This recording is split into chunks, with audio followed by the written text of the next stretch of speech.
calling games with Seth Greenberg and Reese Davis, and you name it. They have a great crew there at ESPN. But first of all, I just want to say thank you, Jay, for joining me today. And this is truly an honor. And how are you and your family doing? Well, thank you for having me. It's an honor for me to be with you. Everybody's doing well, and we're doing as well as can be expected, and just kind of trying to keep plugging like everybody else. Yeah. So my first question too is, when did you get interested, like, in the sports industry, and especially on the basketball side? So, like, when did you get interested, and who was your biggest influencer in that? Well, I was interested in basketball from the time I was probably in third grade. It was all I cared about. Then got involved in sort of sports media when I was in college. I started working for ABC Sports as a production assistant, or basically a runner.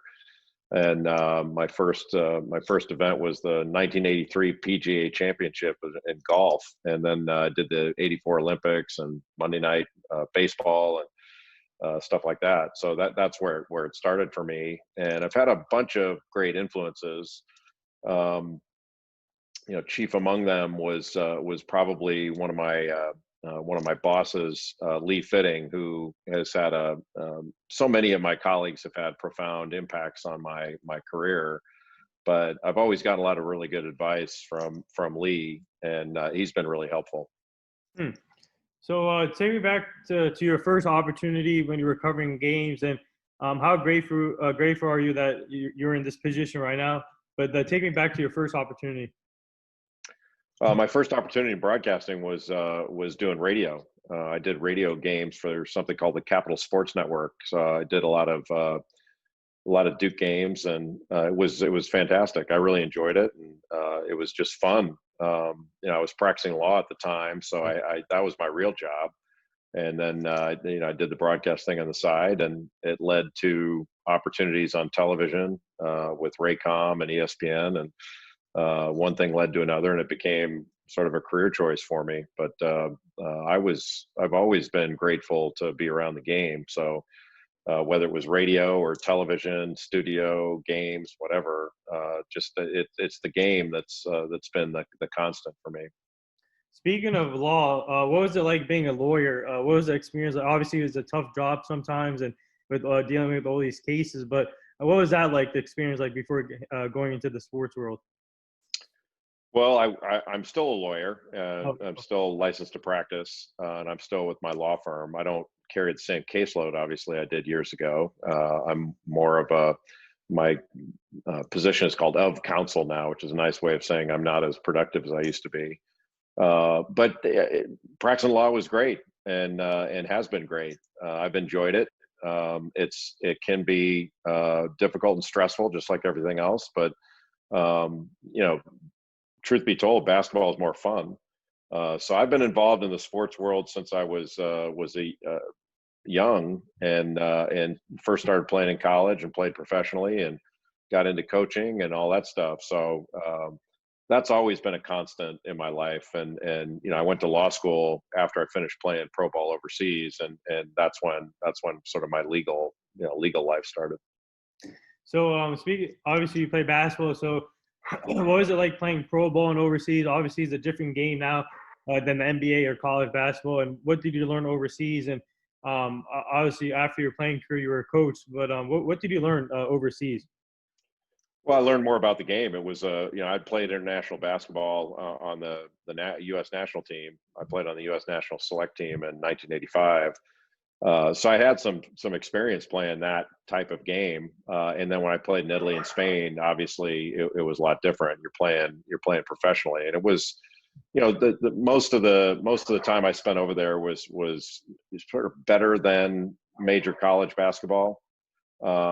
But not quite as good as the NBA. The Italian league at the time I played in, it was the second best league in the world behind the NBA. And there were only 2 Americans per team, but it was very competitive and really enjoyable. I would have played longer if I could have, but I decided that I didn't want to be away from the United States for 8-9 months out of the year.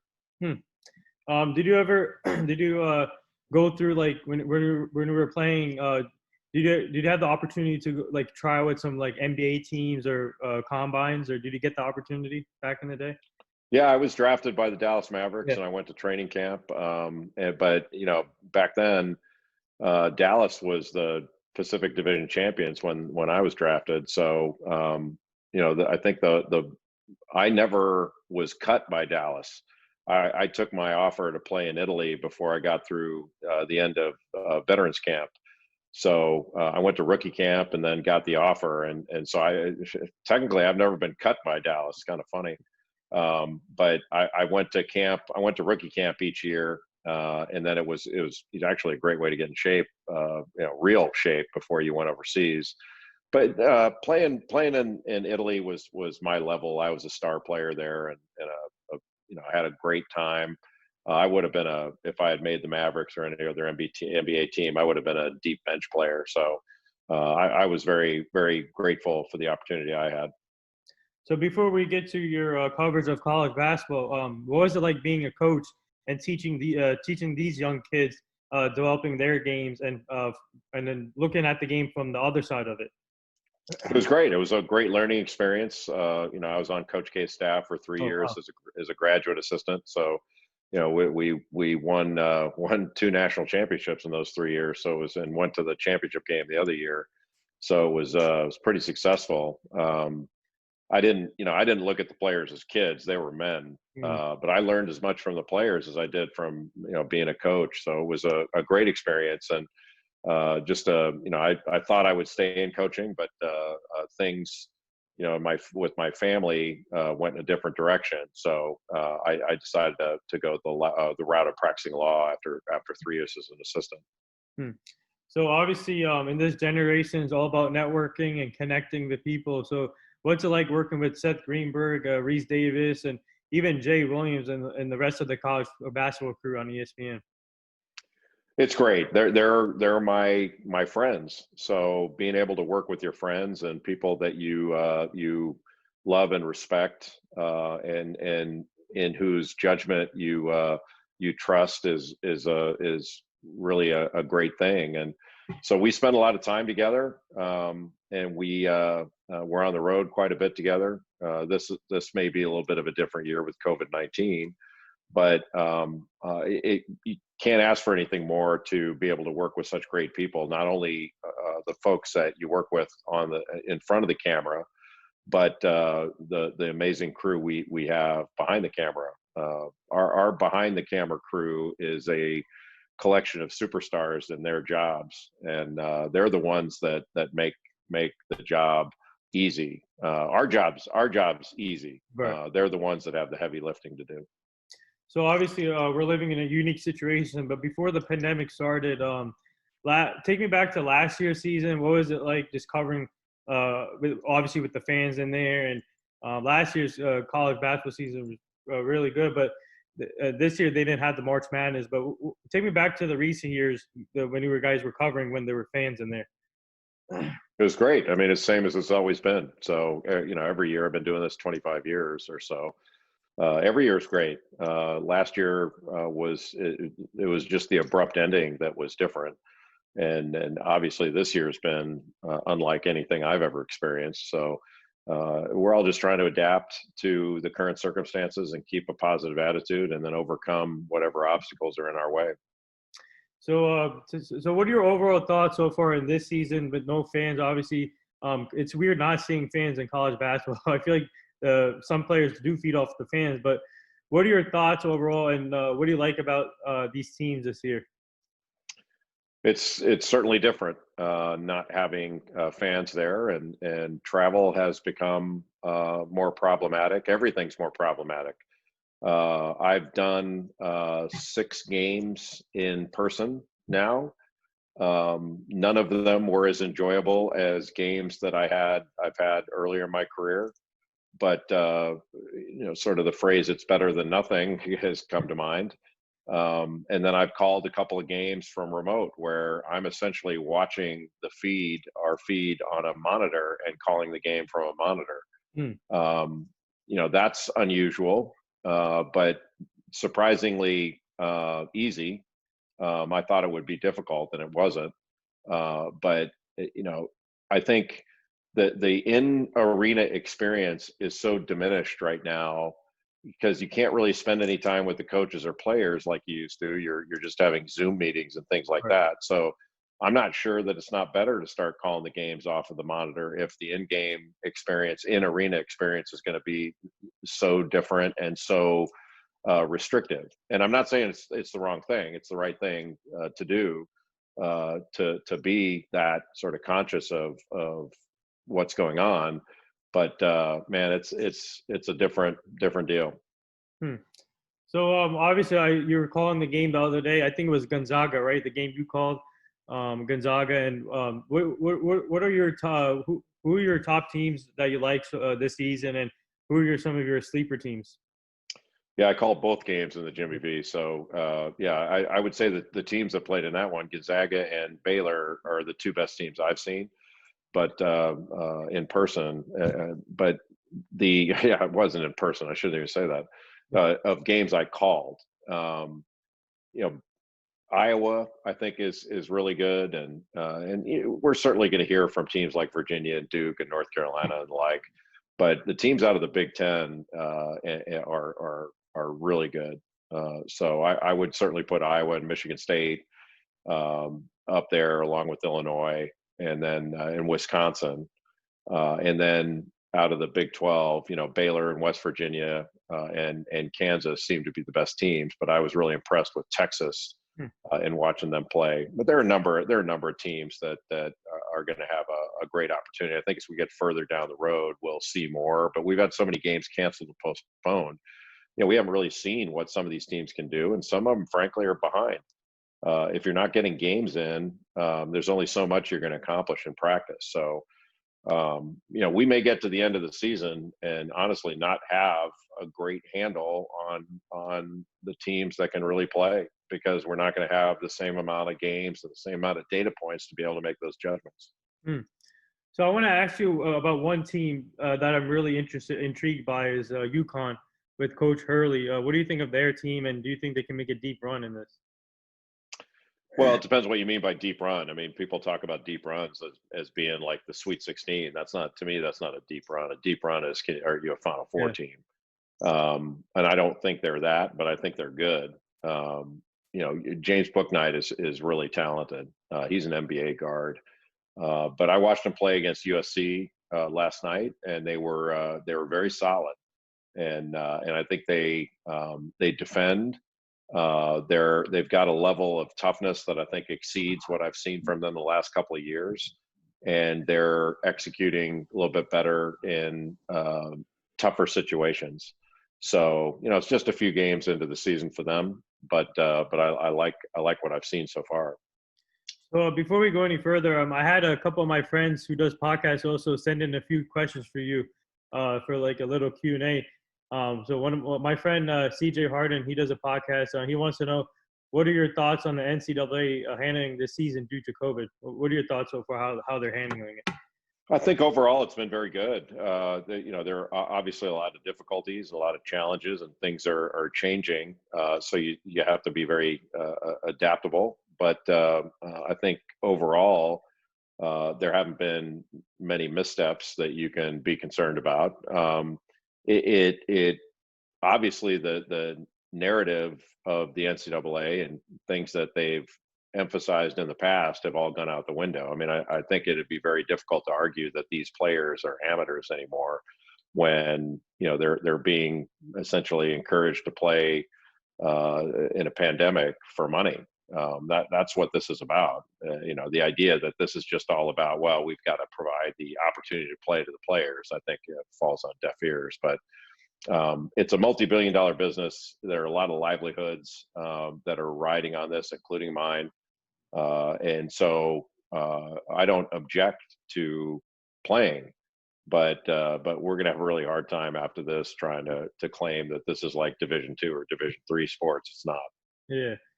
So my friend Enterprise Sports, who does another podcast, he wants to know, do you remember the game when you jinxed Buddy Hield at the free throw line, saying Buddy Hield isn't going to miss this free throw? He's 93% at the line. I don't remember that, but I don't believe an announcer jinxes. I think that's one of the dumber things in the history of sports. Announcers don't have any effect on the game whatsoever, but if people want to believe that, that's great. And he also wants to know you have all the number one seeds he wants to know which teams you have in the Final Four if it's or is it too early to tell? Yeah, I mean, I could give you one, but it doesn't mean anything because you haven't seen any. You haven't really seen enough to make a judgment. I mean, I think Gonzaga and Baylor are the two best teams I've seen. Iowa, I think, is really, really good. But so a lot of these teams, well, all but four are going to get beat, obviously. Right. But you don't really, you don't really know what the matchups are. So I don't know that I like some years. Okay, here are the four best teams. Like I've had years where I call the Final Four at the beginning of the year, and then other years where the teams you thought were the best, none of them made it. Right. So that's the nature of the tournament. But like the teams I mentioned to you before, I would just sort of repeat that those are the ones I think have the best opportunity to make it. So my friend Jordan, who does another podcast, he wants to know what would you say to all the aspiring podcasters and anyone getting into the broadcasting field? Keep at it. I mean, there are so many great opportunities to deliver content out there. When I started, there was no such thing as a podcast. So it's a fantastic opportunity to hone your skills and to put out quality content. So the more the merrier. Keep going and keep working on your game. Yeah, you're my 629th episode, and I'm just it's all about hustling and reaching out to people, and you can already tell that I don't give up on the messages. So that's one thing. But another question from him. He wants to know what's your unusual story-worthy moment of your broadcasting career? Unusual story? Yeah. I don't know. I don't know where to go with that. Let me rephrase that. Let me tell him about or what's your most memorable moment actually in your broadcasting career? I don't really think about that very often. I probably should.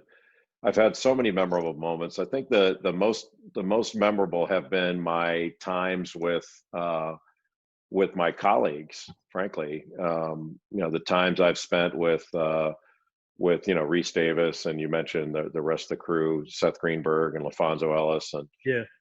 all those guys over the years have been really rewarding. And then working with the guys I work with, the people I work with on games, I've worked a ton with Dan Schulman, but whether it's Sean McDonough and Bill Raftery, that time that we had doing Big Mondays and beyond, and the Big East tournament, those things have always been wonderful.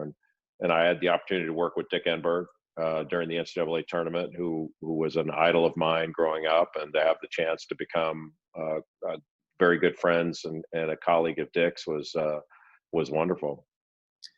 Speaking of Dick Vitale, what's it like working with him? And obviously he's one of the best too when it comes to college basketball. And what's it like just seeing him going at it and working hard and seeing his success? Well, he's one of the great people I've ever known. So I'm always been honored to call Dick a colleague and a friend, and he's got no bigger supporter than me. So a couple more Q&As here for you before we get back to the other questions. My friend Jordan also wants to know what keeps you going. Same thing keeps everybody else going. I don't know. I don't have any sort of insight there. I mean, I've got a great family, and I like to think I put my time in and work hard too. So I don't know that there's anything profound I could say about what keeps me going. An occasional burger, maybe a glass of wine keeps me going. That's about it.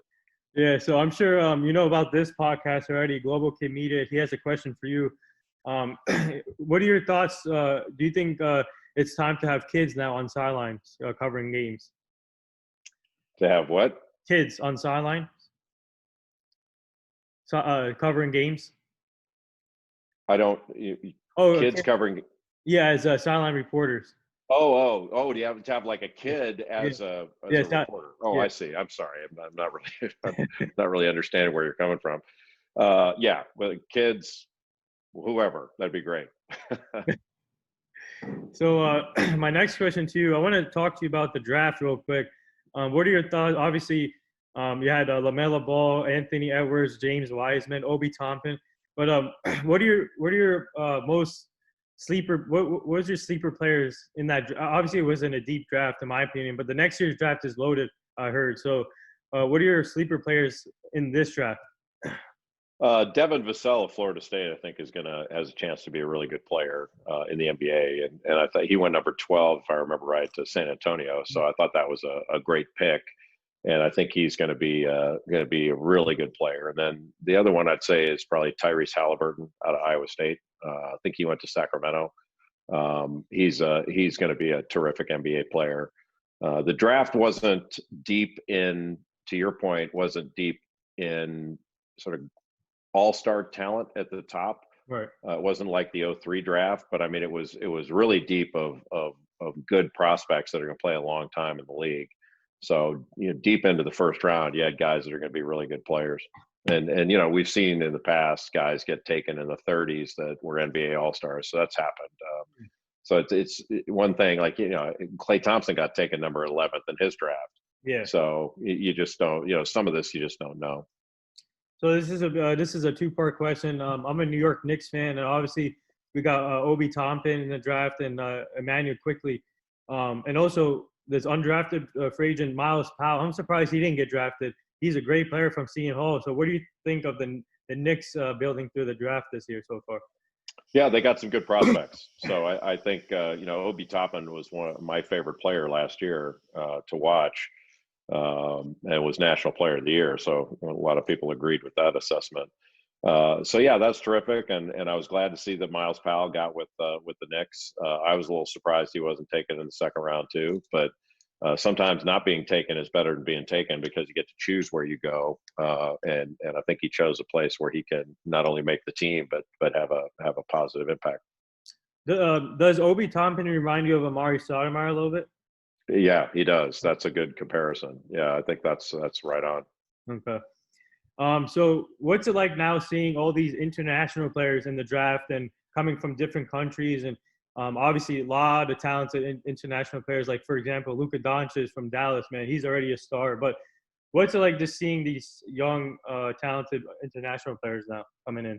It's great. I think anybody that can play, the more the merrier. So I think whether they play in high school, college, or pro, that's one of the great things about America is come on in and play, and in whatever field.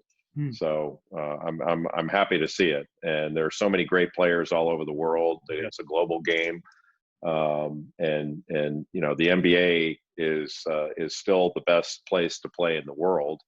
But it's not the only place to play in the world. Right. And I think what that shows, what some of the names you mentioned, the fact that there are so many international players shows that, there are other players out there that have been out there for a long time that can come here and make an impact. We've always, like the NBA, we call it the World Series, and Right. You win the Super Bowl, they say world champions, and the NBA calls it world champions. It's not world champions. It's the NBA champions. It's Major League Baseball champions. It's the NFL champions. There's a world outside of us that does pretty well, and we should honor that. So, as a broadcaster, what are you most looking forward to just for the rest of the college basketball season and for these upcoming games? And this season it's a sprint, so there's no laying back for these teams. They need to win win as much games as possible. So what are you most looking forward to the rest of the season? Well, yeah, I think that's always true that teams are trying to win as many games as possible. But I'm most looking forward to a vaccine because Right. we're not going to get through this without that. And I'm hopeful that we can get through the season. I'm realistic that we may not. That's how bad this looks. But if we keep plugging, maybe, and we just have to get used to the disruption. So the thing I'm looking forward to most is, to me, it's day to day. Like my job has become day to day. I used to be able to project out. I have no idea where I'm going to be 10 days from now. Right. That's how fragile this whole thing is.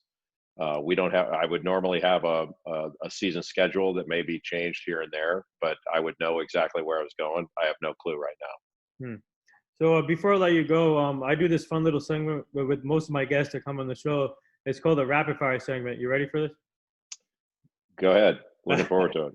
All right. Kawhi Leonard's laugh or Kevin Hart's laugh? Kevin Hart. Favorite food? I'm a big pasta eater. So outside of being a broadcaster and being a lawyer, what else do you like to do? I like to play golf, and I like to hang out with my family. And I love to watch movies and Netflix stuff. I'm a big fan of that. How's your golf game? Good. Yeah, much better this summer. So I've been playing a lot better. Are you gonna consider being in those competitions with Charles Barkley and I think it was Charles Barkley, Peyton Manning? Are you gonna consider doing those competitions with them? They ask me, I'll play. I'll play anywhere. I love to play. So what was it like being on Coach K's staff, and what did you learn from him being a coach? It was great. Everything everything I believe I know about the game, I think I learned from Coach K in one way or another. So who do you think outside of this draft, who do you think would be an all-star, or who will win an MVP? Who would be an MVP caliber player and an all-star player in this draft? I don't know. You talking about last year's draft? Oh no, this year's draft. The one coming up? Oh no, the one we just had. Yeah, the 2020 draft. The 2020 draft. Yeah. I think either any of Wiseman, Ball, or Edwards. I mean, Edwards is probably the most likely because he's the most talented. But I wouldn't have said that 5 years ago. I would have said Wiseman is, but the game's changed a little bit. But yeah, any one of those guys, I think would be the most likely. Who does Wiseman remind you of? A little bit of Chris Bosh, actually, with the way he plays.